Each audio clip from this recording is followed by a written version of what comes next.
Okay. The July 14th, 2026 School Board Regular Meeting is called to order. Ms. Tresky, please call the roll. Mr. Cherry. Here. Mr. Cactus. Here. Miss Littlepage. Here. Miss Quintana. Miss Trigg. Watkins. Mrs. Apel. Here. The board is asked to approve the request from Ms. Joyce Watkins to participate in the meeting remotely by electronic communication means. Is there a motion to approve the request from Ms. Joyce Watkins to participate in the meeting remotely due to personal matters by electronic communication means? Is there and a second? So moved. Moved by Mr. Cherry, Second. seconded by Mr. Cactus. Is there any discussion? Hearing none, all those in favor say aye. Aye. Aye. Any opposed, say no. And the motion carries. And Ms. Watkins, welcome to the meeting. Thank you all. Thank you Good very evening. much for joining us this evening virtually. And thank you to all of those attending the meeting in person and those that are joining us via the RCPS YouTube channel. Thank you to our mayor and fellow city council member, Hagan, for also being in attendance this evening. Next is the approval of the agenda. Is there a motion and a second to amend the agenda by rearranging certain items as follows? Move item 9A, appointment of hearing officers to section 3, school board organization, as item G. Move item 6B, 2026 to 2027 VHSL membership approval to immediately follow the consent agenda.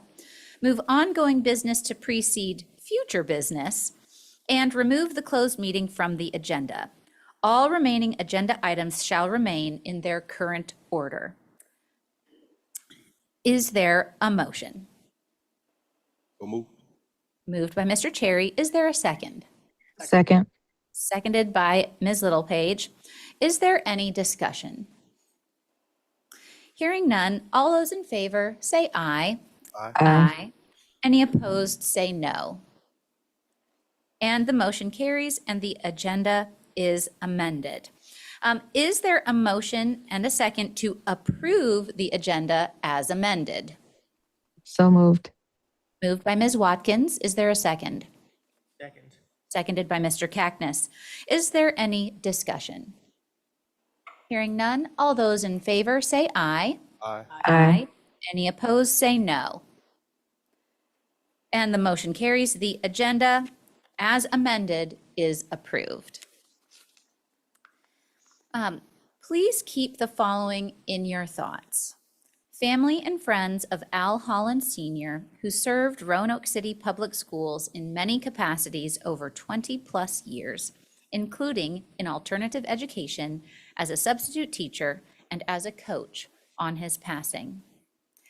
And family and friends of Delilah D. Copenhaver, who served Roanoke City Public Schools for more than 30 years as a Plato and honors resource teacher at Huff Lane, Highland Park, West Side, Monterey, and Fairview Elementary Schools on her passing.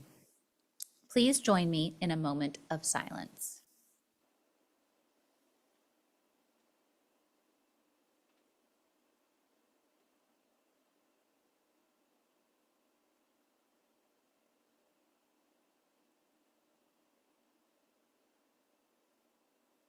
Thank you. Please rise and join me in the pledge to the flag.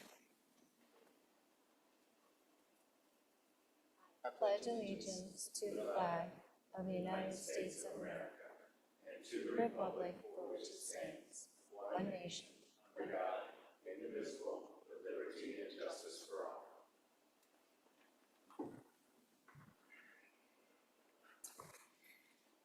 On to the personnel list. Is there a motion and a second to approve the personnel list as presented? Moved. Moved by Mr. Cherry. Is there a second? Second. Seconded by Mr. Cactus. Is there any discussion? Hearing none, all those in favor say aye. Aye. Aye. Thank you, Ms. Watkins. Any opposed, say no. And the motion carries. The personnel list is approved. Tonight is the annual school board organizational meeting. With that said, I will turn the meeting over to Mr. Perkins for the election of the school board chair. Thank you, Madam Chair, and good evening, everyone. In accordance with the Code of Virginia, which requires election of officers at the first annual meeting of the school board, I declare the floor open for nominations for chairperson of the Roanoke City School Board for the school year 2026-2027. I'd like to nominate Ms. Franny Apel for school board chairperson of the Roanoke City School Board for school year 2026 and 2027. Second. Franny Appel has been nominated for office of chair. Are there any other nominations? Being no further nominations, these nominations are now closed. Those in favor of Franny Appel being chairperson of the board, say aye. Aye. Aye. Those opposed, say no. Ayes have it. Congratulations, Ms. Appel. I declare Franny Appel elected chair for the 2026-27 school year. Thank you, Mr. Perkins. Thank you, everyone. We will now vote on the excuse me, let's move on to the election of the vice chair. In accordance with the Code of Virginia, which requires the election of officers at the first annual meeting of the school board, I declare the floor open for nominations for vice chair of the Roanoke City School Board for the 2026-2027 school year. Are there nominations for vice chair? I nominate Mike Cherry for vice chair for the 2026-2027 school year. Mike Cherry has been nominated for the office of vice chair. Are there any other nominations?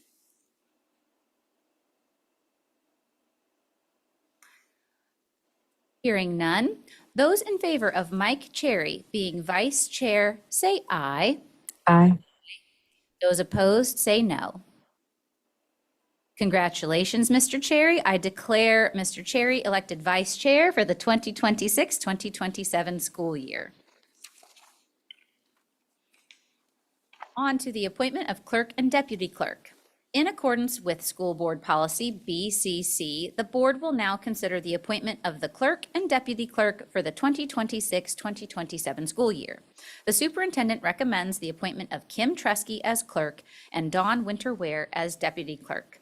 Is there a motion and a second to approve the appointment of Kim Tresky as clerk and Dawn Winterware as deputy clerk for the 2026-2027 school year? Moved. Moved by Second. Mr. Cherry, seconded by Ms. Watkins. Is there any discussion? Hearing none, all those in favor say aye. Aye. Aye. Those opposed say no. And the motion carries. Kim Tresky as clerk and Dawn Winterware as deputy clerk have been approved. Looking at the 2026-2027 school board meeting calendar adoption, I would like to remind the public that the start time for regular board meetings is 6:30 p.m. and 5:30 p.m. is the start time for workshops and special meetings. Is there a motion and a second to adopt the 2026-2027 school board meeting calendar as presented? Moved. Second. Moved by Mr. Cackness, seconded by Mr. Cherry. Is there any discussion? Hearing no further discussion, all those in favor say aye. Aye. Aye. Any opposed, say no. And the motion carries. The 2026-2027 school board meeting calendar is approved. Let's move on to the appointment of the division FOIA officer. All local public bodies that are subject to FOIA are required to designate and identify contact information for at least one FOIA officer. It is the superintendent's recommendation that the board formally appoint Dr. H. Allen Siebert, Constituent Services and Government Relations Officer, as the division's FOIA officer. Is there a motion and a second to appoint Dr. Allen Siebert as the division's FOIA officer for 2026-2027? Moved. Moved by Mr. Keckness. Is there a second? Seconded by Ms. Littlepage. Is there any discussion? Hearing none. All those in favor, say aye. Aye. Any opposed, say no. And the motion carries. Dr. Siebert is appointed as the division's FOIA officer for the 2026-2027 school year. Let's move on to the selection of the delegate and alternate to the VSBA annual conference. Is there a motion and a second to appoint Ms. Joyce Watkins to serve as delegate and Ms. Deidre Trigg to serve as alternate at the Fall 2026 VSBA Annual Conference, which will be held in November in Williamsburg, Virginia? So moved. Moved by Mr. Cherry. Is there a second? Second. Seconded by Mr. Cackness. Is there any discussion? Hearing none, all those in favor say aye. Aye. Any opposed, say no. And the motion carries. Ms. Joyce Watkins is appointed as delegate and Ms. Deidre Trigg to serve as alternate at the Fall 2026 VSBA Annual Conference. Next up is school board committees. Is there a motion and a second to appoint the following school board members to the required, standing, ad hoc, advisory, board point of contact, and superintendent's committees for the 2026-2027 school year as presented? Moved. Moved by Mr. Cherry. Is there a second? Second. Seconded by Mr. Cackness. Is there any discussion? Hearing no further discussion, all those in favor say aye. Aye. Any opposed, say no. The motion carries. The committee appointments are approved as presented. On to the appointment of hearing officers. The board has additional ongoing business. In accordance with School Board Policy GBMA, the following individuals are recommended to serve as hearing officers for the 2026-2027 school year at a rate of pay not to exceed $150 per hour. Is there a motion and a second to approve Mr. David Blevins, Dr. Lorraine Lange, and Dr. N. Wayne Tripp as hearing officers for the 2026-2027 school year? Is there a motion? Moved. Moved by Mr. Cherry. Is there a second? Second. Seconded by Ms. Littlepage. Is there any discussion? Hearing none. All those in favor say aye. Aye. Aye. Any opposed, say no. And the motion carries. The hearing officers are approved. The next item is the consent agenda. Is there a motion and a second to approve the consent agenda as presented? So moved. Moved by Mr. Cherry. Second. Seconded by Mr. Cackness. Is there any discussion? Hearing none. All those in favor say aye. Aye. Aye. Any opposed, say no. And the motion carries. The consent agenda items are approved.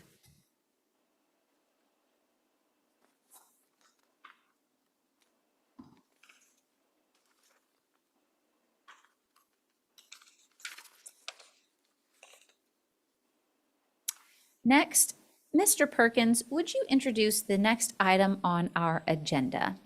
Thank you, Madam Chair. I will have several other items to share later in the meeting, but to begin our report this evening, I will ask Patty Atkinson to come forward, our Director of Athletics, to provide information for your consideration on the 2026-2027 VHSL membership applications for Patrick Henry High School and William Fleming High School.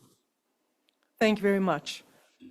Chairwoman Ms. Apel, school board members, Mr. Perkins, I'm here to request our membership to the Virginia High School League. The Virginia High School League is a nonprofit voluntary organization composed of over 318 high schools in the Commonwealth of Virginia. The League is a service organization whose purpose is to build better citizens through interscholastic activities such as athletics, drama, debate, forensics, cheerleading, creative writing, and publications for students throughout Virginia. More than 150,000 boys and girls participate in league programs each year, which are organized into several divisions according to geography and size. 1A is the smallest to 6A the largest. Currently, Patrick Henry and William Fleming High School participate in 5C. High schools apply for membership in VHSL with the approval of their governing body. Participating high schools agree to follow the rules of eligibility and all other rules, regulations, and policies of the Virginia High School League.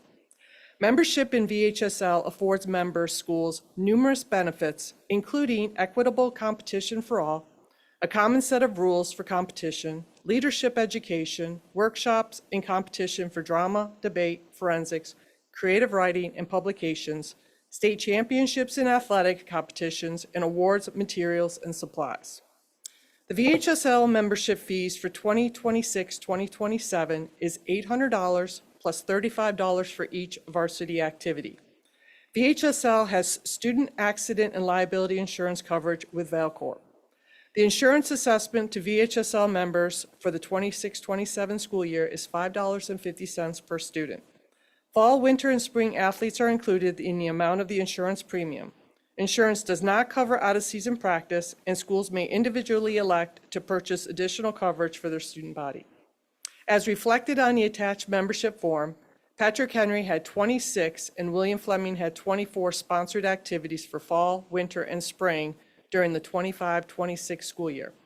VHSL fees are based on the number of activities from the previous year. Following is a list of all athletic and academic activities for the two high schools last year. VHSL membership fees this year are as follows. Patrick Henry High School will be Class 5, Region C in the River Ridge District and at a cost of $4,328. William Fleming High School will be Class 5, Region C in the Blue Ridge District with a cost of $3,931.50. The VHSL membership application also includes permission for the superintendent for Sunday play in emergency situations such as inclement weather. On several occasions in the past few years, the VHSL contacted school division superintendents to obtain approval for high school teams to play on Sunday due to forecasted inclement weather conditions on the scheduled play date. The board is requested to approve the VHSL membership application for Patrick Henry and William Fleming High School and provide approval for the two high schools to participate in Sunday play in emergency situations. Thank you, Ms. Atkinson. Does the board have any questions? All right. Is there a motion and a second to approve the VHSL membership applications for Patrick Henry and William Fleming High Schools and provide approval for the two high schools to participate in Sunday play in emergency situations? So moved. Moved by Mr. Keckness, seconded by Ms. Littlepage. Is there any discussion? Hearing none, all those in favor say aye. Aye. Any opposed, say no. And the motion carries. The VHSL membership applications for 2026-2027 for both high schools are approved. Thank you, Ms. Atkinson. Thank you very much. On to citizen participation on agenda and non-agenda items. We do not have any citizen participants this evening. Please know that the board values feedback and recognizes the importance of public input. You are always welcome to reach out to the board by email at boardclerk@rcps.info or through our community feedback system. And on to the superintendent's reports. Mr. Perkins, please provide the superintendent's updates. Good evening again, Madam Chair, Mr. Vice Chair, and members of the school board. I'm pleased to be with you on behalf of Dr. White this evening. This evening, we're bringing forward two more items for your information, including a first reading of policy revisions and a quarterly update for the Constituent Services and Government Relations Office. Before we get into the agenda, I'd like to share a few highlights for the board and the public's information. We had a great turnout for our one-year anniversary event for the Community Empowerment Center last week. This event also marked our launch of Dolly Parton's Imagination Library, Go Vols, in Roanoke and Roanoke County. Families picked up books and ice cream from Freedom First Credit Union and connected with many of our community partners. I want to thank our Imagination Library sponsors, the Junior League of Roanoke Valley, E3 Elevate Early Education, and the Roanoke Public Library Foundation for their support. As Mr. Freeman continues to remind us, it is a short summer and school starts tomorrow maybe, but it feels like tomorrow. We are now less than a month away for the first day of school. As we prepare for the start of the new year, we want to remind families about opportunities for your students to receive their required vaccinations and physicals that they may need to enter school. We have information posted on our website, on our back to school page regarding upcoming vaccination clinics and hours for our summer health clinics. Last, if your student is entering kindergarten, you can register at rcps.info. For other grade levels, contact your school directly. We encourage families to register early so you're ready to go when school starts on August the 11th. It is a short summer. So we are already covered the VHSL item, so we'll move on to the next. If our Constituent Services and Government Relations Officer, Dr. Alan Siebert, will come forward. Thank you. Dr. Siebert, it's all yours. Good evening, Madam Chair, Mr. Vice Chair, Department, board members, Mr. Perkins, colleagues, and folks attending online in person. Y'all have been rolling. This agenda is flying, and we're going to have to roll our sleeves up a little bit now and do some of the heavy lifting that helps the school division operate with organizational discipline. So as this is the first policy update of the school year, historically the chair has asked that I provide like an overview, a little bit of context for policy and governance, and then a little bit about how we use the Virginia School Board Association Policy Subscription Service. So I've prepared that before we get into the item. So I'm pleased to bring these next two items, and beginning with policy and governance. School boards in the Commonwealth of Virginia are very different than their counterparts in most all other states. Chiefly, school boards in Virginia are established by the Constitution of Virginia, the Virginia Constitution, Article 8, Section 7, which vests general supervision of Virginia public schools in the State Board of Education. The Constitution then directs that the State Board of Education may divide the Commonwealth into school divisions. This is the origin of the term division. This is why in Virginia we have divisions, not districts, while many states have districts. Further, in many states, there's the word independent thrown in. You often see ISD as independent school district. And that's because in those states, those school districts are independent. In Virginia, we are not. In Virginia, first of all, we're divisions of the State Board of Education. Secondly, we're fiscally dependent on our localities. And so there's not that level of independence there. Now, that does not mean that the work of the board is not significant, profoundly important, and has dramatic impact. It just means that there are some kind of limits there. Just incidentally, for those of you who have been aware or learning a little bit, this is why most school divisions in Virginia, school boards were always appointed. There became a local option to move to elected school boards, but not a requirement. And that's because school boards don't have any taxing authority. At such point in time, there were taxing authority. It would obviously be necessary for all boards to be elected. It is currently still a local option, and we are robust supporters of local control. Again, local school boards still have considerable authority and importance, and these include your budget development, fiscal oversight, your appointment, employment of personnel. You write down your personnel list, and now we're going to slow down a little bit for some policy development and governance. From a governance perspective, somewhat like state and federal government, there are branches of government.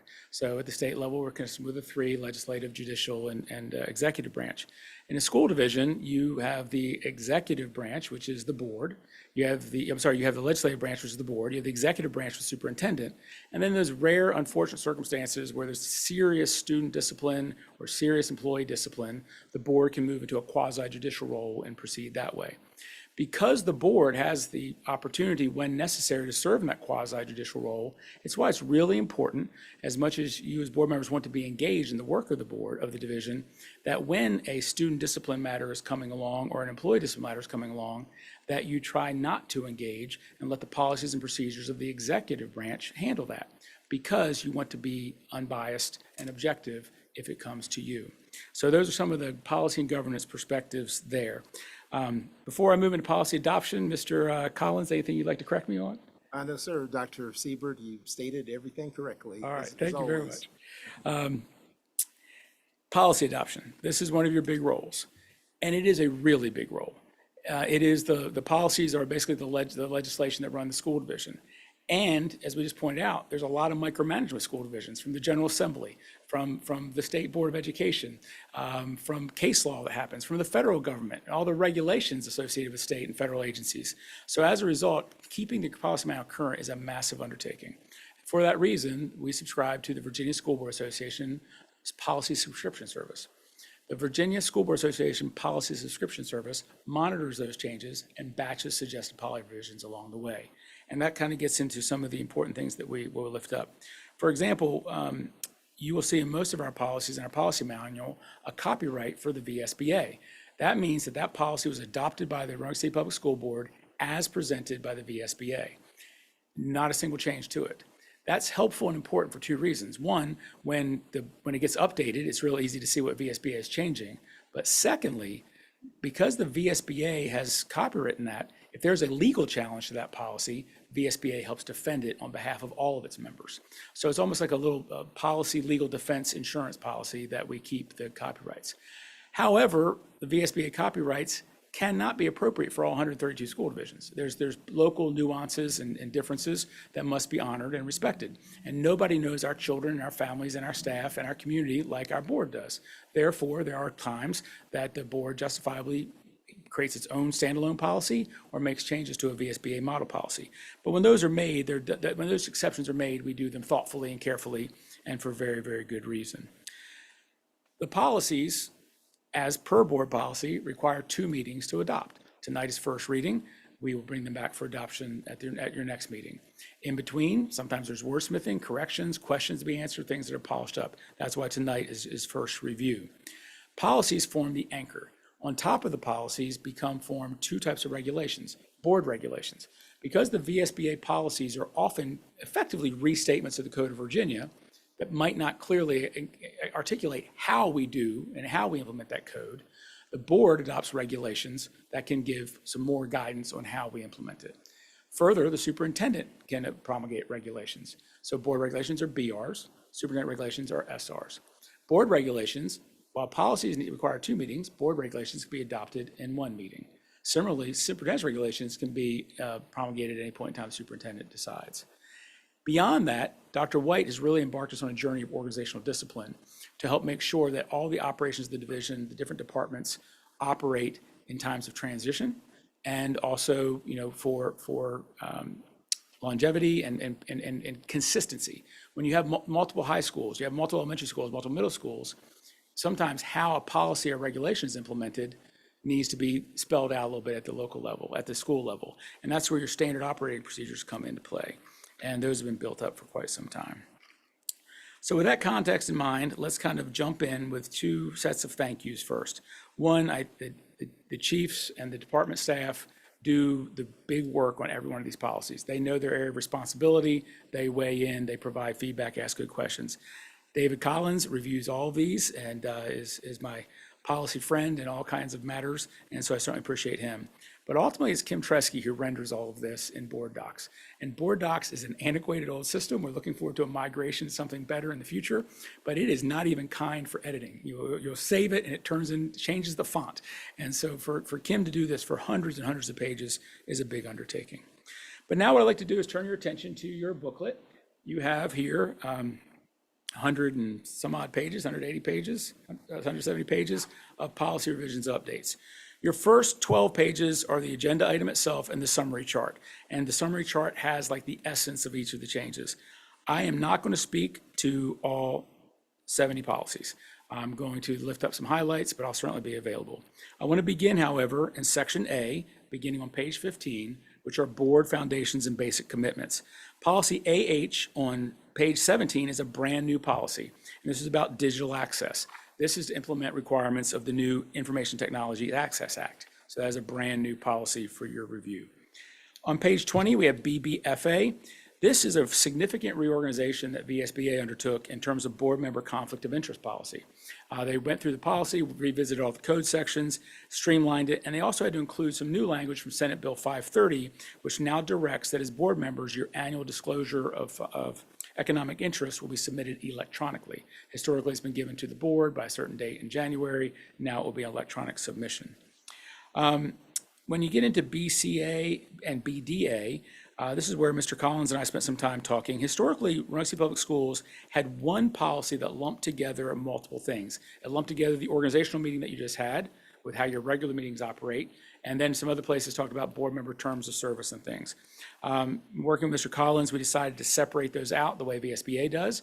So you now have BCA, which is specifically for your organizational meeting, which will apply next year since you're not in this policy yet, and BDA. Those are on pages 33 to 37. Some people get interested by the titles of policies. So for example, EBB includes threat assessment team training. What it's basically saying is it's looking at the frequency of training of new people and retraining. We have robust training in place with Mr. Perkins' expertise and his team. On page 45, we have policy EFB. This is an example of us migrating to a VSBA policy that will back up with a local regulation. So this EFB is very long, drawn-out kind of local policy establishing how we do things. But now we're going to have a change because our community eligibility provision rules from our schools is changing. And so the best way we think to get at this is to have a policy, use the VSBA model policy, and then back it up with operations, creating a board regulation, which we can bring to you at your August meeting.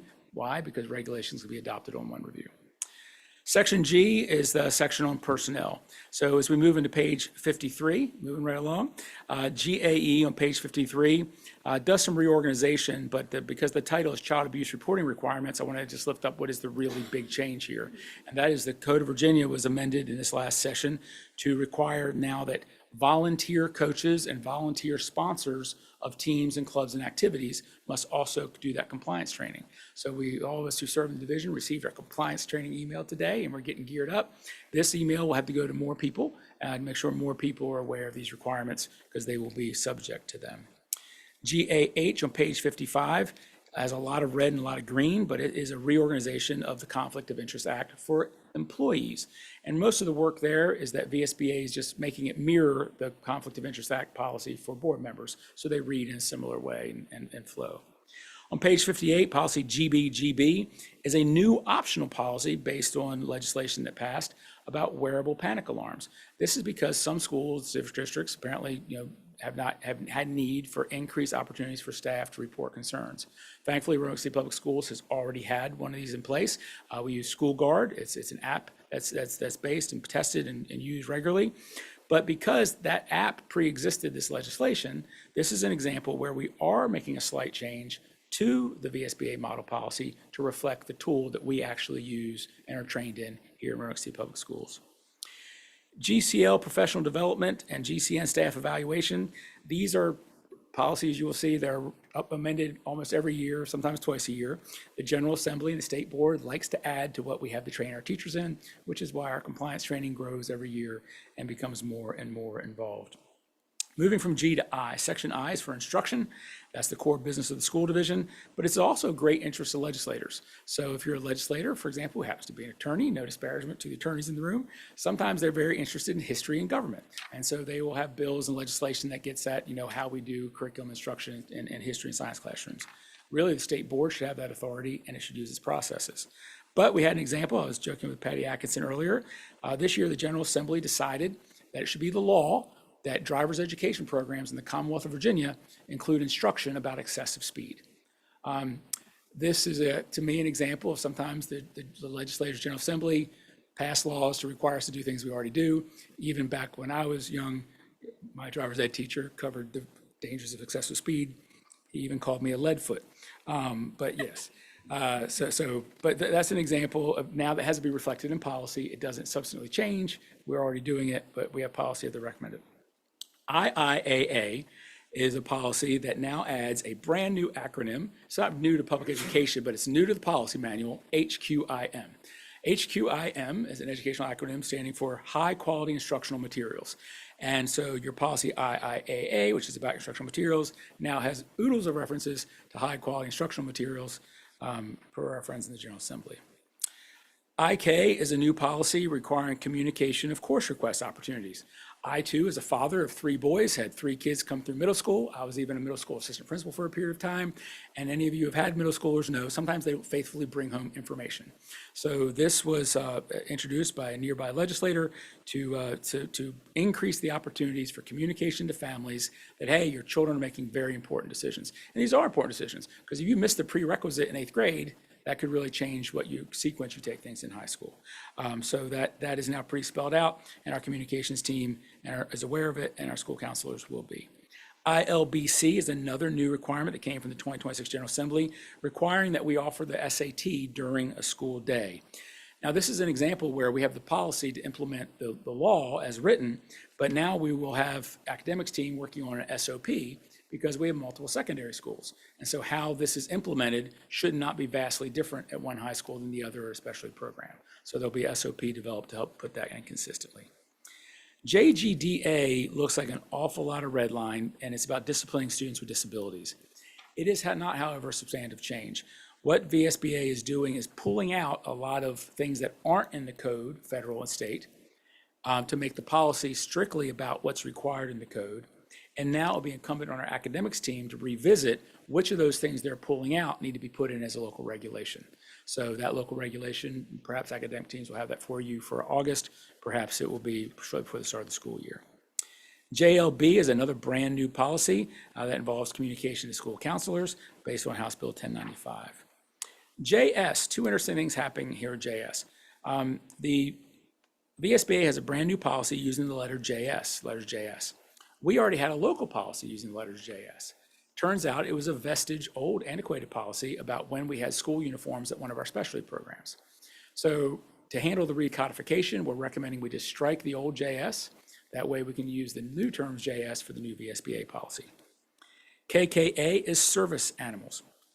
This had a pretty significant change that got the attention of our operations and academic teams, and they're working in tandem. So the idea has to do with not just the service animals, but authorization handlers to come in. And then we have to be prepared, what if the handler happens to be a parent? Because then we need to safeguard the confidentiality of those. So there's a whole lot going on in that piece. So kudos to operations and academics. They've been working in tandem to work up a superintendent's regulation to implement the new policy KKA, service animals. KPA is a new policy requiring parental notification of safe storage of prescription drugs and firearms required by Senate Bill 817. As you know, in our community, we've been doing ample communication for quite some time about safe storage and providing gun locks and all kinds of things. It is now in the Code of Virginia, therefore it is reflected in our policy manual per Senate Bill 817. Now we're moving into local policies, and we're almost done. DAB equity. DAB is where our RCPS local policy on equity exists. And the objective here, per the Policy Governance Legislative Committee, was to amend this policy to use a definition of equity that could withstand any prospective political test. And so what you have there is a very thoughtfully created definition of equity to affirm and establish that Roanoke City Public Schools remains committed to equity and uses that definition. So it can withstand political scrutiny. There are some other local policies in your chart that have been reviewed. Some have not been changed because, again, we're required to review policies every 5 years. The VSBA Policy Service does that, looking at different sections, but all of our local policies is incumbent upon us to review. So we have a chart that the clerk keeps to keep up with those. One new hot off the press local policy is KFL. This was drafted by Mr. Collins in conjunction with the communications team and Claire, and this is to establish and protect the school board's logos. And so it's a new policy about the intellectual property of your logos, and there's some other things that might come along with that.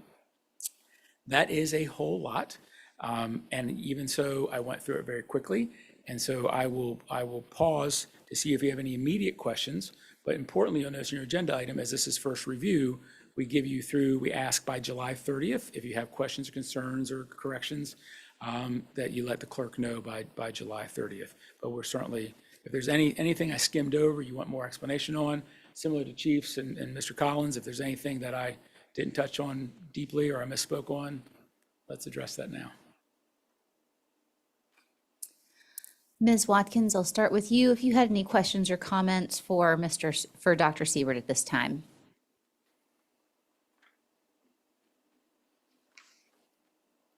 Right. And Mr. Cackness or Ms. Littlepage, any questions or comments for Dr. Siebert? None at this time. And I'll just say thank you again, Dr. Siebert, for this, and thank you to our whole team, because I do appreciate, on behalf of our division, that dedication to organizational discipline and having this as our structure. And so again, as noted by Dr. Siebert, take a look through these, and if you have any proposed edits or things that you notice, to submit them or contact, I think, Dr. Siebert or Ms. Tresky by July 30. Thank you, Dr. Siebert. Let's move on to your quarterly update. I will just, as a transition, say, today, Kim and I received an email from VSBA with 6 new policy updates. So we anticipate your August meeting will include adoption of these and the presentation of a few others. It's a gift that keeps on giving. If we could move technology folks to my presentation for constituent services. Switching hats now from my policy contact hat. Thank you for reapplying my yoke of FOIA earlier in the meeting. And now we'll move into constituent services. Constituent services, the school board, a little over 5 years ago, established that there would be a community feedback system, a method for all members of the community, staff, students, employees, citizens to have input, and then how to receive that and how to process that. And so that policy was in place. And then as Dr. White came along board, began to envision, hey, maybe we can knit this together. Maybe we have this tool and this person who receives concerns, who also then looks at those trends and gives guidance on how to implement and address those problems and concerns that come up, the trends that are observed. And that's how constituent services and government relations got linked together, because some of those trends go all the way through to our legislative priorities and positions. So we will begin bringing you in August and September our legislative priorities and positions. Some of them will be based on things that we have observed in the operation of the school division. Now, in setting up the office, although it's called Constituent Services, I am trained as an ombuds. And the International Ombuds Association requires 4 standards of practice that are in school board policies, GAC, KAC. They are that my office operates with independence. So I'm kind of off to the side of the organizational chart. I can report directly to the superintendent, but I can't really tell anybody else what to do. I can just give good feedback. So I'm independent. Impartial. This sometimes is hard for people because I try to be an empathetic person.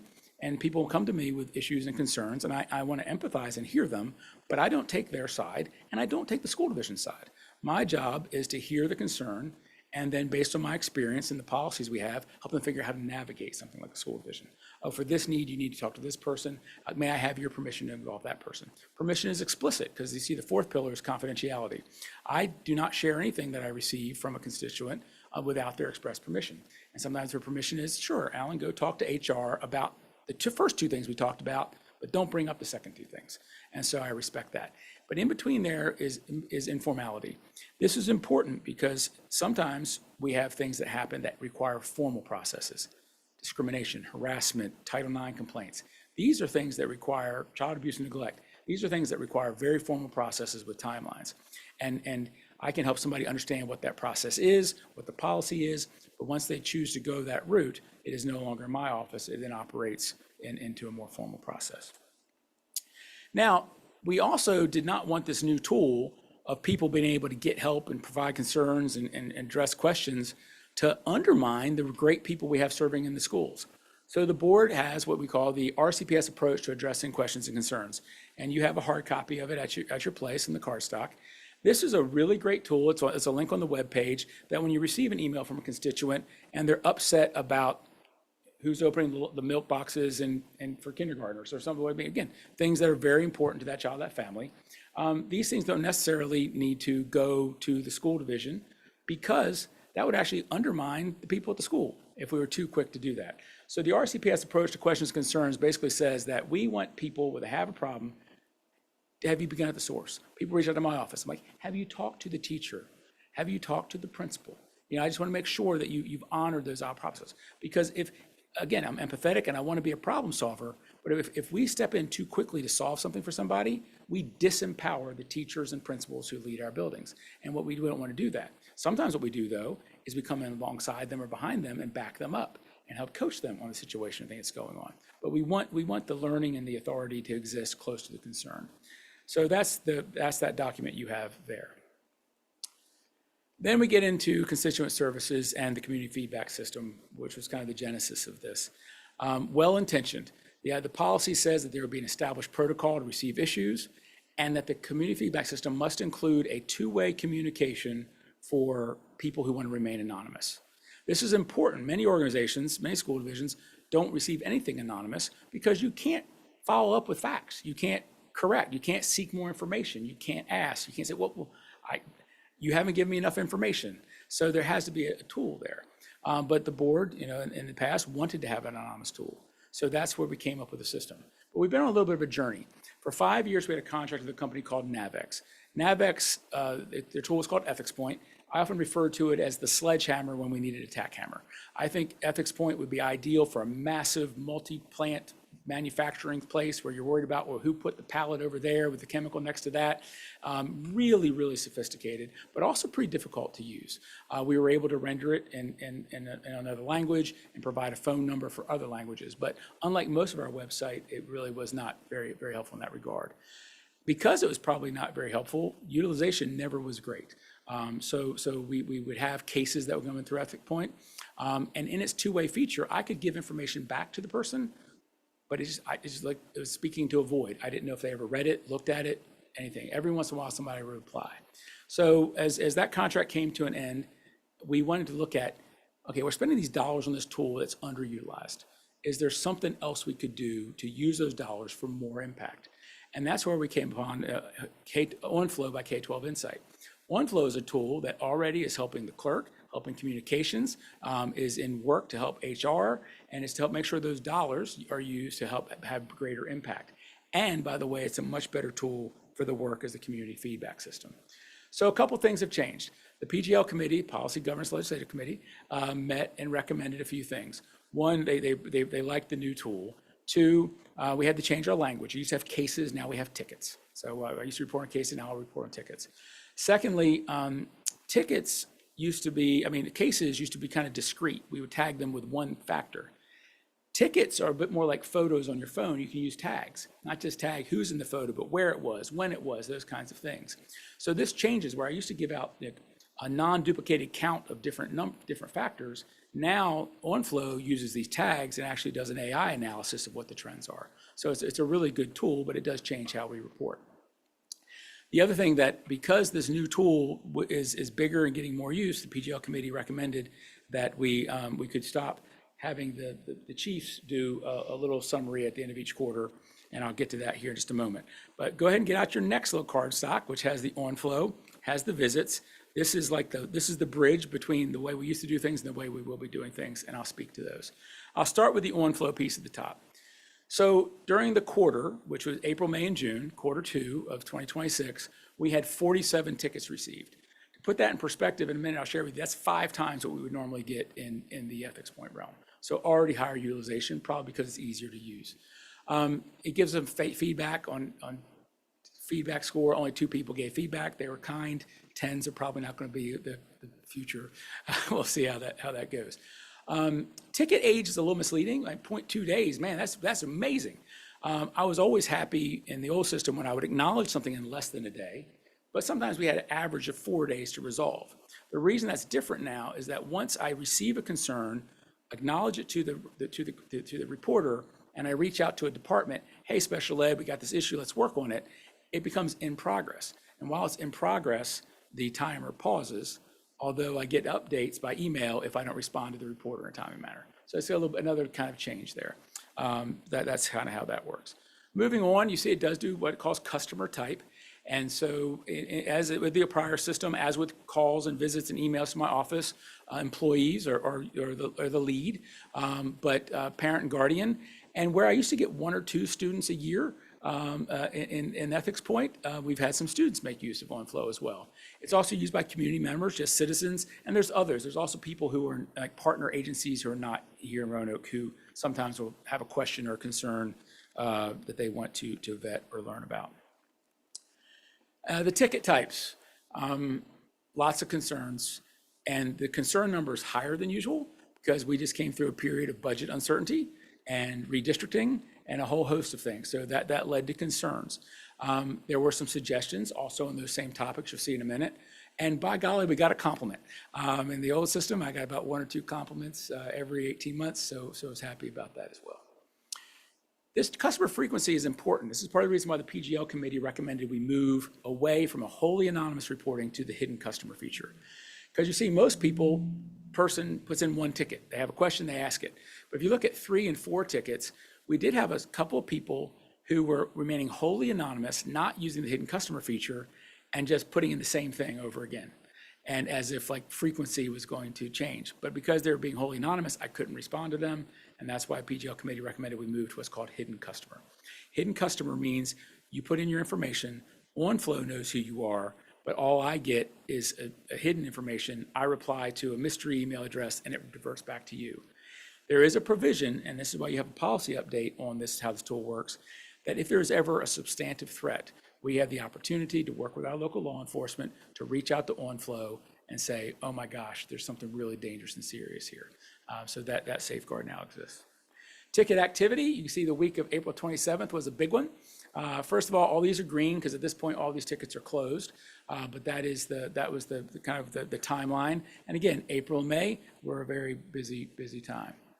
Now, shifting over to my visits. These are not in the system. These are calls to me, emails to me. People come to my office, or more frequently, they ask me to come by their school or their workplace to visit with them. And so this is very heavily employee used, but you can see the other frequencies there. This time, we had a higher number of like reports. A report is actually not just I have a question, but I think this is a problem, and I'm going to report this. And so if you look over to the other side, where you see substantiated, unsubstantiated, so half of these were substantiated reports and half were unsubstantiated, and that required the work of whichever department or personnel to address that concern. In large cases, though, these are questions. You know, who do I talk to? What does this mean? How am I heard about this? And then we provide the answer. And sometimes the answer is best from the best point of contact. So I sometimes will refer them to a person, but I always make sure they're followed up with.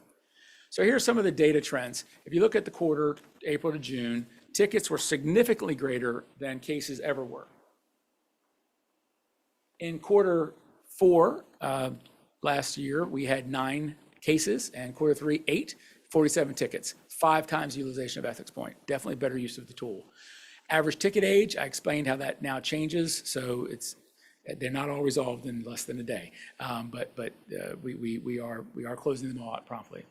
Visits to my office also were an all-time high, and this was again primarily employees, followed by parents and partner agencies and whatnot. And visits to my office can be different means. Moving forward, the PGL committee has suggested that we no longer track tickets separate from visits. I will now email into the system when I get a call, type in a summary of what it is. I can tag it with all the same tags, and the OnFlow AI can look at all those emails and help give out the trends. So that will be another change moving forward as we go. So the trends for January through March.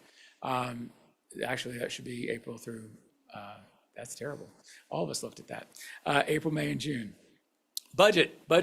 Questions, concerns, suggestions, questions about budget constraints, the resulting staffing pressures, impact of morale, people who were being RIFed, people who are being reassigned, people concerned about the reorganization, who am I going to report to, how's that going to work now, and of course furloughs. So that was a big piece. Boundary study concerns. This was one that heated up real quick and then just dropped off the map because it heated up. Everybody thought, redistricting concerns, everybody's going to go to a different school next year. And then, it's great. The town hall was done. Mr. Perkins' presentations were done. Oh, this impacts 9% of the students at this large number of schools. That time took the temperature down and it became a much more manageable number to work with. And there's an ongoing concern, and we, Dr. Mazur presented this to DLT last week. We are still dealing with behavioral issues coming out of COVID, especially with primary age children. And 1 or 2 primary age children in a classroom with significant behaviors can impact an entire classroom. And so that as work's been ongoing. You're going to hear more about that as we get into the summer. There's training in place. But this was also then related to the importance and also a budget concern about not having full-time assistant principals in every school anymore. Because if you're in a school with 1 or 2 temperature changers, as Mr. Johnson calls them, hot potatoes that can really change things. And the principal is at a meeting, at a conference, or sick. Your assistant principal needs to be there, but now if in the future they're shared between schools, does that make a vulnerability? So that's part of the anxiety that we were working with and addressing. A couple of the trends, yeah, cases were way up. Also, visits to my office were up. But I do think part of that, a new tool is going to get more utilization because it's new. It's also a better tool and more convenient, easy to use. Okay, so I'll pause there on constituent services before I wrap up with government relations. Thank you, Dr. Siebert. So first, I'll give Ms. Watkins a chance if she had any questions or comments for Dr. Siebert regarding his presentation. No questions. Great work, Dr. Siebert. We appreciate all that you do for us. I was there before there was the Dr. Siebert in constituent services, but I can't imagine not having it now. Thank you, Ms. Watkins. Ms. Littlepage, any questions or comments for Dr. Siebert? No, I would just echo what Ms. Watson said. It's got a lot of work. Thank you. Thank you. Mr. Cackness? No questions. I had a question on what past due means. Yeah, if there's a threshold, and thankfully I haven't hit it yet, and none of the people using it have done that. If a question comes in and it's not received, but first of all, we have to acknowledge it, and then if we don't mark it as in progress, after a period of days, it crops up as past due, and again, you get a nice morning email that you have. Fortunately, mine have been saying everything's done, but you'll get a morning email that you have something past due. Because that's a new item on the report back, I think. And then I also wanted to thank you for all of this. And I look forward to, as we use the new system, it's going to be hard. It won't be comparing apples to apples for a number of quarters, but we can definitely keep that in mind. I know when I first joined the board, even this was new. I think it was maybe like your second quarterly report ever. So I appreciate this feedback mechanism. And I also, on behalf of the division and the families and the staff, appreciate your role as ombuds and a good point of contact when people aren't sure where to go or aren't maybe not comfortable with who to go to. And I've heard very good feedback for utilization of your office and that mechanism. And I also, it is July, but it is a short summer. I already got a letter in the mail about when orientations and back to school nights are, and then a phone call for a different school. So it's coming fast. But, and we'll probably reiterate this once the school year gets started, but I appreciate also that, and this is on the website, if you go to our page about, utilizing existing channels for responses and responsibilities. So school board members, we aren't going to know your student's teacher or, your direct report or things like that. So we always encourage people first to go through the proper chain of command on their way up. But thank you for all of that information, and I'll let you continue on to the next part of your presentation. Thank you. So back to Dr. White's vision, the idea is you have these trends and concerns. It improves the policy and practice of the division, the way we operate. And sometimes when our pain points are not ours, because as we learned at the beginning, we are not independent. We are largely beholden to the state board and the Code of Virginia, et cetera. What is our process? And so that's where the government relations work comes in. It also works seasonally, usually. Usually at the start of the school year, my ombuds work is busy. Why is my schedule wrong? Why is the bus this? Whatever. So why I don't have a teacher? What my contract? I don't like my classroom. That the beginning of the year. But the end of the year, why is junior not graduating? Not getting promoted? Why am I not being renewed? Ombuds starts popping. This year, not so much, but in the previous 4 years, the winter, that settled down a little, which was good because I'm generally in Richmond. So I go up Sunday afternoons, evenings, and I stay Wednesday to Thursday so I can be engaged in the work of the General Assembly. This past session, and this is largely a repeat, but we do have one update. We had over 1,200 bills in the General Assembly. We had nearly 200 that were education related. And those, I used 3 different watch lists in the LIS lobby box. And some were just kind of watching because they're kind of vanilla. But then we have some that are kind of focused, and then we have our priorities. And our priorities are directly connected to the board's legislative priorities that are adopted each year. So we had robust advocacy on 15 priorities. That might not sound like much, but that's actually bills in each chamber. So it's like 30 bills. And we're working in the House and Senate, and what we get through crossover, we have to keep working on. We had our most successful session ever, and that was fortunate, but it was also because a lot of the things that we were working on, we've been working on for years, and that's the way the General Assembly operates. Sometimes you got to put an idea out there year after year. And then we had some things that kind of broke our way. So in terms of the highlights this year, Community Builders was a pilot program. It is thankfully now a forever program with a dedicated line funding in the state budget. And we are a demonstration site and be an opportunity to help other communities set up a Community Builders program. And that culminating closing ceremony is coming up pretty soon. Hope you'll be able to come. We were able to reestablish a dual enrollment teacher licensure. It was lost accidentally by the code when they did some stuff with CTE teachers. We were advocating to get that back to create some flexibility. We wanted to see through your growth assessments, the flexibility we had extended. Well, even better, that was just nuked by the General Assembly as part of a bill that's coming along to revise the assessment system in the coming years. So the idea was, let's just cut out some things that weren't working moving forward. The school sports, schools, the accountability system. The General Assembly we advocated, the General Assembly directed the state board to make some necessary changes to the accountability system. Because in general, the state board should do that work, but the state board sometimes can take 18 months to do those kinds of things, where the General Assembly can make it happen on July 1 of that next year. So we'll see that at the next state board meeting. Some of the labels, on track, off track, some of those things are changing. The sales tax referendum, this was the thing that was out there. We advocate, the board's historical #1 position has been local control. And for us, this was a local control issue. If some localities in Virginia get to do this, all localities in Virginia should have this choice. It should be a local choice, not limited to some. So we advocated for that. It didn't make it through, but it was in the budget language. So that was kind of the update at the end. Well-intentioned bills about HVA systems are an example of where, I'm at the podium in committee speaking against something. People are like, what, you don't want good air quality? No, we want good indoor air quality, but we want good bills about it. For example, the bill shouldn't require we test for carbon dioxide in a building that has no fossil fuels. There's just a lot of things that should be done. Secondly, when it comes to public schools, we don't need to hire a consultant to do things when we have our own programs for apprentice through journeymen in HVAC. So we want to do these things in a responsible way. That are appropriate. And then again, no elected school boards. This was a different strategy we had, but the chair and the mayor co-authored a letter that I'd hand-delivered to legislators who last year in 2025 helped maintain elected school boards, and we gave them a thank you letter before it even started. It turned out a couple of those people who received the thank you letters were very well positioned in committees, and so my understanding was that bill was never brought forward in the past year. We might see it next year, and we'll deal with it again. But legislative work is year-round. We've already met on June 17th with the Region 6 superintendents and our legislators for our delegation. And then we will be heading to Charlottesville on July 30th for Ms. Watkins' committee to present a position we have on telehealth and mental health services and student health services that we think the state should fund. Right now, we have a grant to do it for a couple more years. We don't want that grant to expire and see that support go away.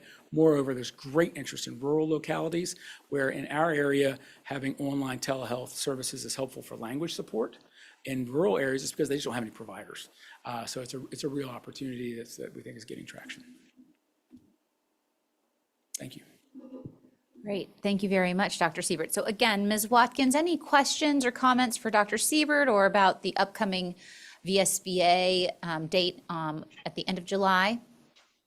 I'm looking forward to having you present to us, Dr. Siebert. Thank you for agreeing to come. We have a few other school divisions that will be presenting as well. And I'm just really looking forward to you presenting this to the committee. Madam Chair, if I may add, I do want to be clear, I'll be presenting other people's homework. This is what our student health people do. This is what Claire helps write. I just bring the message. Right. And Ms. Watkins, can you remind us of what your position is on that at that level? I chair the Legislative Positions Committee and the Federal Relations Committee for VSBA this year. Thank you. And we do appreciate having representation at that level for the state and federal advocacy. Mr. Cackness, any questions or comments for Dr. Siebert? No questions. Ms. Littlepage? Thank you again, Dr. Sieber. I know due to weather this year, I was not able to go in person, but you know, advocacy and the things that we've been able to do on behalf of our students, those, it can be slow change, but long-term and impactful change. So, and again, I have appreciated also standing behind local control because we know that we know our students best, and that's a good stance that VSBA also always advocates for. All Madam Chair, right. that was a deep dive. Thank you for your patience. But board members, especially new board members, you are also constituents. So that my office exists to help you as you're responsive to people. Direct them to me, and I can verify that maybe I can't tell you what they told me, but I can absolutely let you know that it's done. Thank you. Thank you. Thank you, Dr. Siebert. All right, thank you, Dr. Siebert. Madam Chair, that concludes our report on behalf of the superintendent. Just one final note, Ms. Jackson is not here tonight when you get to the financial forecast and statements section, but we have a very capable replacement. Thank you, Mr. Perkins. And on to our financial forecast and appropriation report. Ms. Caldwell, can you please present the financial forecast? Yeah. Good evening, Chair Ms. Abel, Vice Chair Mr. Cherry, and school board members, and Mr. Perkins. Tonight, I am bringing you the monthly financial forecast through May.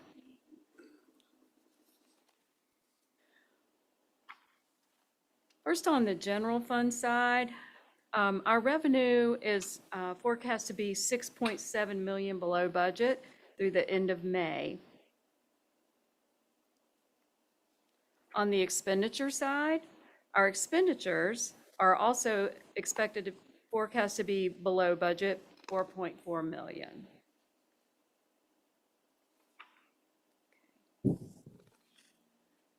Through May, our general fund appropriation was 275 million. Our projected expenditures are 269.4 million. So if we were to end the year at May, we would have had 5.6 million in appropriated funds that we have not spent. Okay. On the general fund, our projected revenue variance, as I stated earlier, is 6.7 million less than budget. Our projected expenditures are 4.4 million less than budget. So we would have revenue over expenditures by 2.3 million if we ended the year in May. Please keep in mind that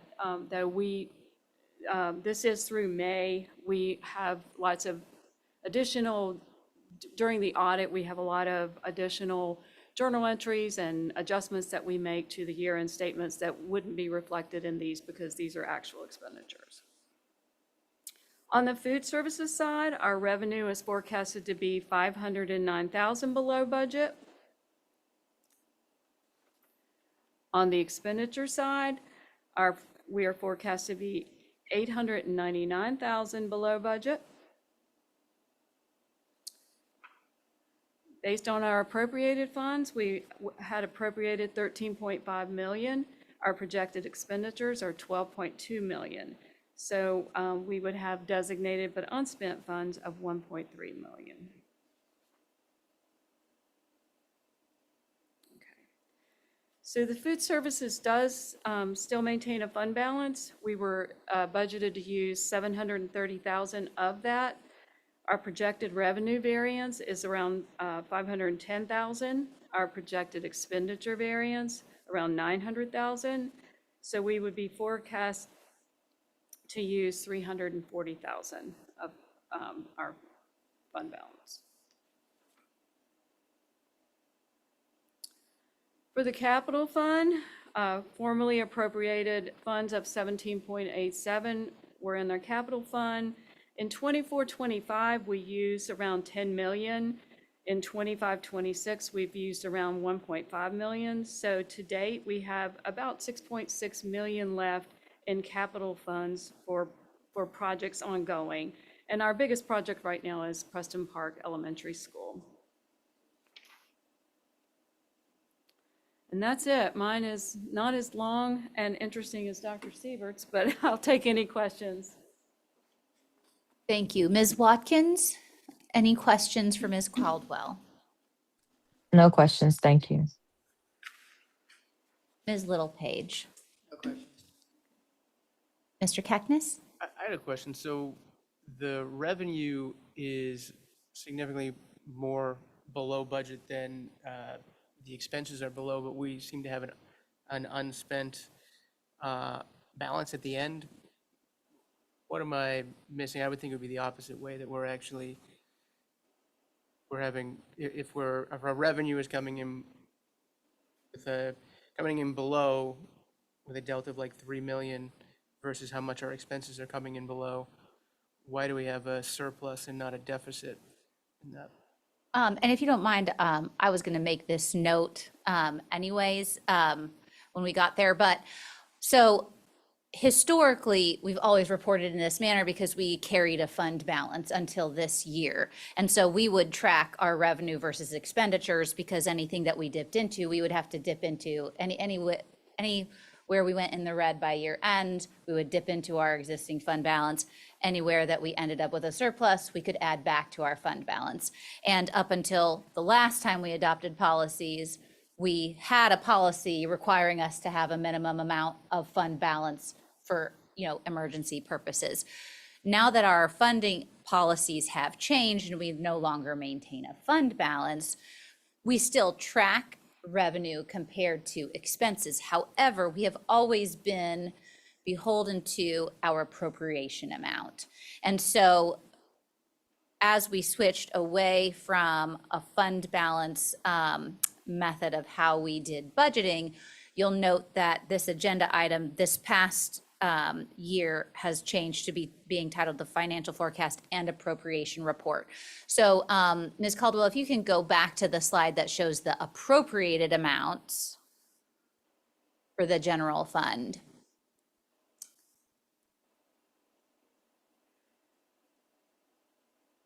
There. So we have a budget that was, passed and adopted by the board and then also by council. And then they do an appropriation. That appropriation dollar amount differed from the actual budget. So we have budgeted or projected revenues, budgeted or projected expenditures, and the difference therein. But then we also have our appropriated amount. So we were appropriated an amount higher than what we had necessarily budgeted. So that's why we have monies that were appropriated. So we have our financial permission slip of an appropriation to spend those dollars, but those dollars also represent that we had more expenses than revenue for this particular fiscal year.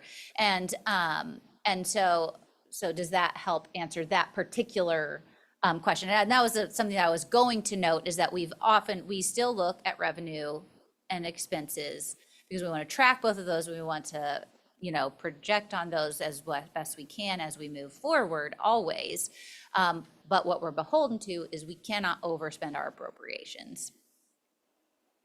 Why is the revenue projection different than the appropriated amount? Why wouldn't they be tighter lockstep?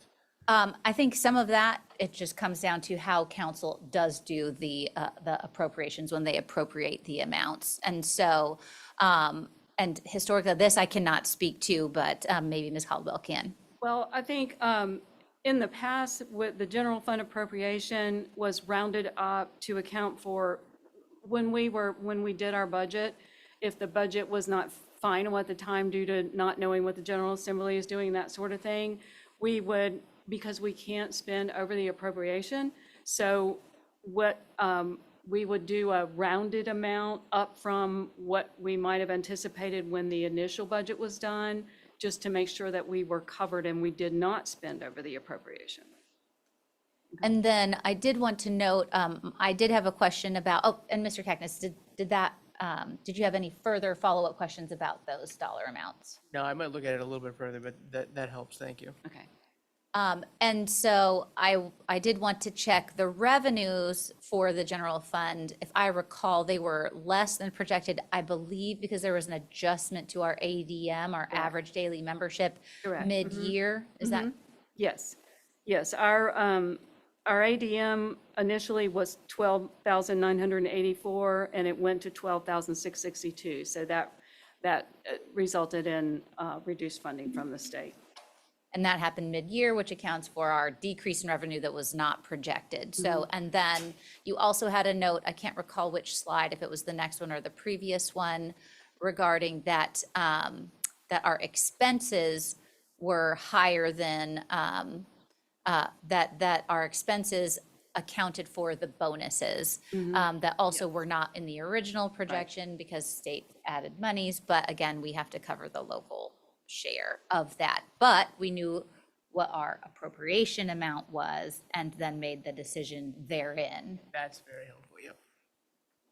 So Ms. Watkins or Ms. Littlepage, did you all have any further questions about the financial forecast? Okay, thank you, Ms. Caldwell.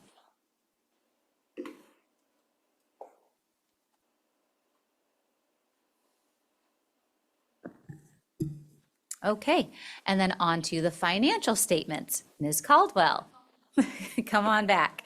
As we look at the financial statements, is there anything unusual to report? No, but I'm happy to take any questions. Ms. Watkins, any questions regarding the financial statements? No questions. Thank you. Mr. Cackness? My only question would have been on the, I know we had a variance last year at the very end of the year around the health and dental expenditures, but I think this year it's roughly in line with where it was last year. Is there there's not any unexpected variance between May 31st and June 30th, I'm For assuming? healthcare, we are tracking that as closely as we can. It's an unknown because employees can have health claims through the end of August. So we have to wait until the end of September to try to get the most accurate report of what the claims are so that our IBNR is correct. And we're also working with Alliant, our insurance company. They've been giving us some data, so we're hoping that we won't have a massive adjustment like we had last year. You. Any further questions? No. Ms. Littlepage? All right, thank you very much, Ms. Caldwell, appreciate it. The statements will be received and filed. Okay, and on to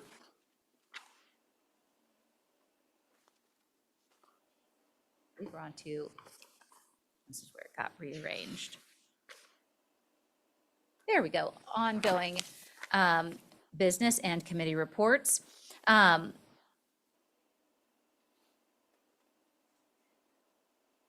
So is there any ongoing business or reports to share at this time from any committees? And since we just formed our committees, there may not be very much. As Dr. Siebert noted, the PG&L committee did meet on June 23rd, which was immediately on the same day as our last school board workshop of the last calendar school year. However, since that time, the budget was adopted at the state level. So I did want to note on that particular topic that one of the things that the budget included that Dr. Siebert alluded to, that was something that we advocated for, was local control, and specifically around the ability to levy a 1% referendum locally. Now, since that was included in the state budget, it is now something that is possibly attainable for our locality.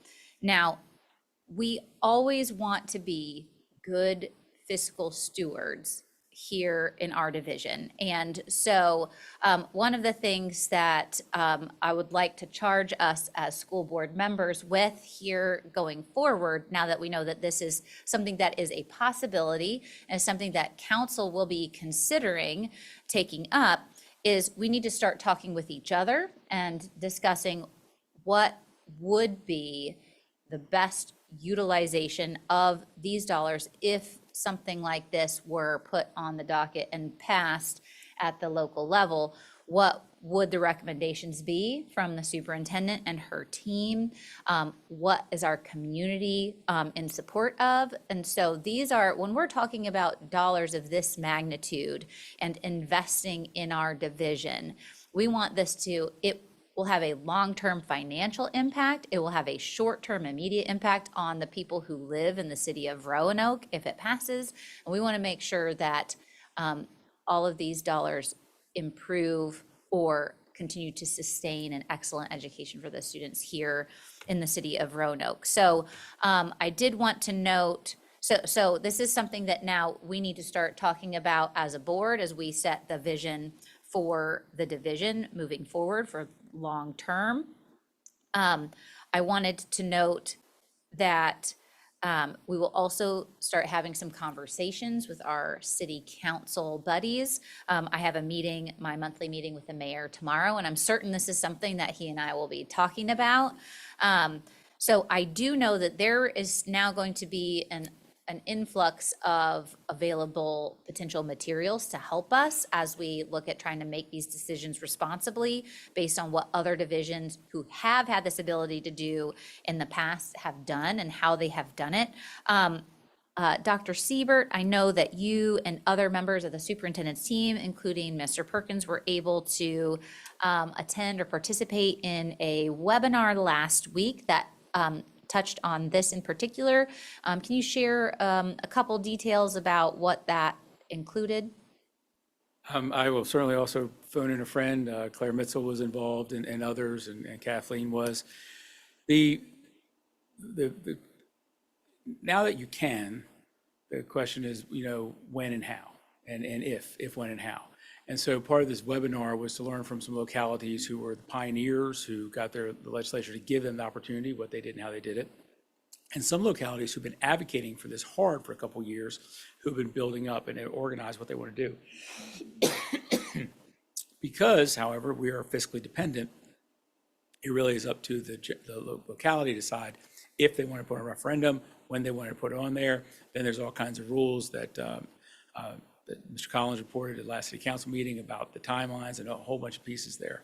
So this is a case where coordination and collaboration are very, very important. If the locality chooses to go in a direction, then it would obviously be incumbent upon the board and the staff to pivot potentially quickly to make those kinds of things happen and happen well. And that there, I think, really is what the anxiety that we heard from participants in that webinar from across the Commonwealth, that if you hadn't been building up for this, how do you do this right and well? Because it's something that you don't want to, as Clarence, as the chair said, you don't want to swing and miss. So there's a lot of moving pieces there. But Ms. Mitchell, anything you'd like to elaborate on? And Mr. Perkins, you tuned in. Good evening. I will just add that they noted, typically this is often codified in the code, and in this case, this is part of the budget. So therefore, they did note that there is no guarantee this would be a long-term opportunity. Certainly, if the referendum is passed either this year or next year, it would be in effect for as long as that tax is approved, if approved by the voters. However, it is somewhat limited potentially in being able to do it this year or next year if that is not included in the next biennium of the budget. And on behalf of the superintendent, I'd like to add that we met with the city manager and her team last week as well to discuss this topic. And it is agreed at all levels that the best path forward would be to work as a team and to work together in bringing this forward with the best possible plan and to really think through how we do it. And we're all in agreement, including the city.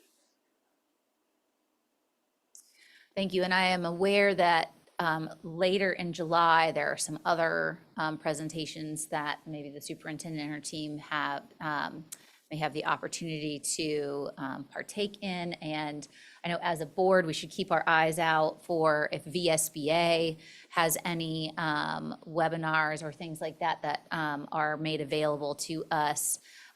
Because there are, I think, was it 9 localities in the state have had this ability up till now. But now it's something that is up to the locality. So again, the premise of local control. So this is something this is just the beginning of the conversation here. I look forward to, discussing this in a robust way amongst ourselves with our, our superintendent and her team and the community, and then also with our council, because I agree that, we can't do this without working together because it's for the good of our entire locality. So thank you very much. Okay. I believe that is all with respect to ongoing business and committee reports. So moving on to future business, we have several reminders of upcoming events. This Thursday in Virginia Beach, this time, is the VSBA their conference on education. I know Ms. Watkins will be there in her capacity, I believe, with VSBA, and then Mr. Alder and myself will be presenting regarding the CEC and our Community Empowerment Center, more than a building, a one-stop shop to help support our families and our students. And then we have the Community Builders closing ceremony, as Dr. Siebert alluded to, on Monday. So this is now our third summer of having that program. July 23rd of next week, we have our modified convocation at William Fleming, and then summer school graduation the following week, as well as all of our load the bus and back to school extravaganza. Well, all of those items will get up and running, and you'll note that puts us into August. So, and the first day of school will be the same day as our next school board meeting. So, does anybody have any other reminders or upcoming dates to share? Okay, well, I believe, and I did want to note for Load the Bus, for some of our newer members, for example, for Load the Bus, that will happen at multiple sites throughout the city. Sometimes there'll be one particular location, but, and that will be announced, and it's in partnership with other localities. And so I always try to hit up one of the sites there. And then the Back to School Extravaganza, it's a 3-hour event, but it's something that's good to pop in at and see, and all the schools will be set up, and a lot of community partners will be set up, and immunizations, and there's just a lot of things going on, and shows you all the things that our school division does for our students and to get ready for the school year. So, all right. And I think that is everything. So, hearing no further business,